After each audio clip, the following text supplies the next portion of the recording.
This patient was referred to me for endodontic treatment of tooth number 12. You can see crown here. It looks like a large recurrent decay on the distal.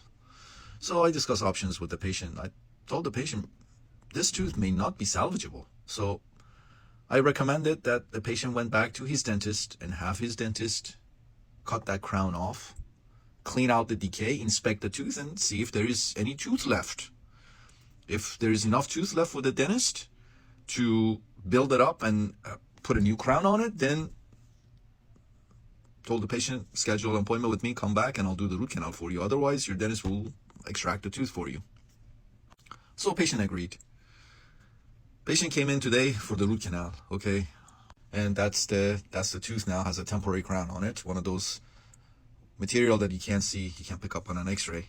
So patient said he went to his dentist. His dentist cut the old crown off, cleaned out the decay, and said, yes, this tooth I can save.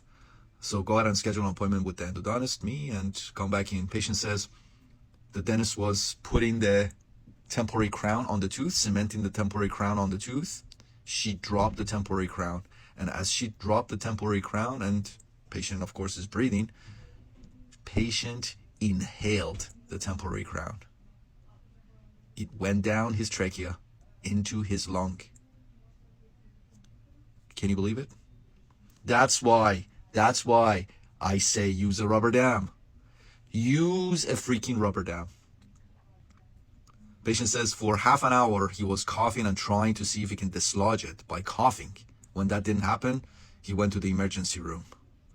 And went to the emergency room. They kept him overnight, and they had to scope him, put a scope down his throat, and finally they were able to, with a scope, non-surgically, they sedated him then, and they were able to remove that temporary crown from his lung.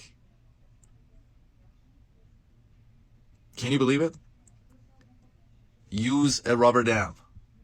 Use a rubber dam. If dentist had used the rubber dam, if he dropped it, the rubber dam would not have allowed the temporary crown to go down poor patient's throat. So patient says he went through a terrible couple of days, and he's so glad, he's so happy that it finally worked out. But he went through so much, and God knows what his bill will be, the medical bill will be, because chances are that his insurance company will cover some of it. He'll have a copay. I don't know. Hopefully he's got good insurance. His copay is not that much, but use a rubber dam. And here is our post-op. So went through the temporary crown, put a rubber dam on. Of course, no rubber dam, no root canal. Put a rubber dam on, went through the temporary crown, and as you can see, 2 canal systems. Everything went well. 25 millimeters, 26 millimeters. Buccal was 25, palatal was 26. Everything went great. Temporized the tooth and referred the patient back to his dentist. Hopefully now his dentist will put a rubber dam on.